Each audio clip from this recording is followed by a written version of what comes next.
Okay, now this video is going to deal with putting the sack back dresses together. The first thing you're going to do is you're going to cut out your bodice pieces. You're going to cut out your side fronts and your side backs. Now, I've already done the side fronts and in fact even the center front, and let me show you that real quick. The side front pieces are right here, and what I've done is I cut my lining first because my lining is a lot stiffer than the face fabric. The face fabric that I've chosen here has a lot of drapeability to it but not much body, and since we're asking it to do a lot of things that it wasn't actually meant to do, we have to line it with something that's going to give it a lot more body. So what I did was I cut the lining first, and then I laid it on top of the face fabric and cut the face fabric out.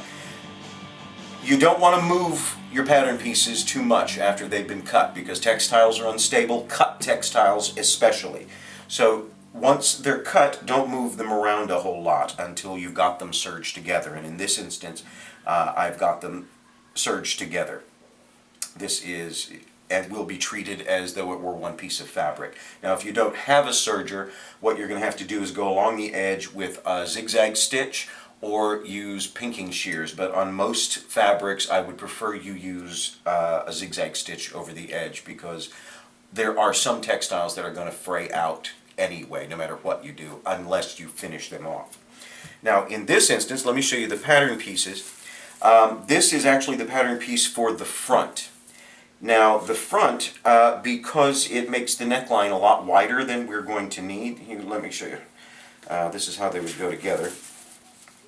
Since it's going to make the neckline wider than we're going to need, all I need is this side back pattern and this much of the front.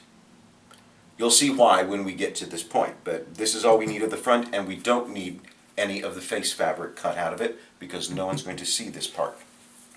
Alright, let me start by cutting out the side back panels, and then I will come back and I'll show you how to lay them on the face fabric.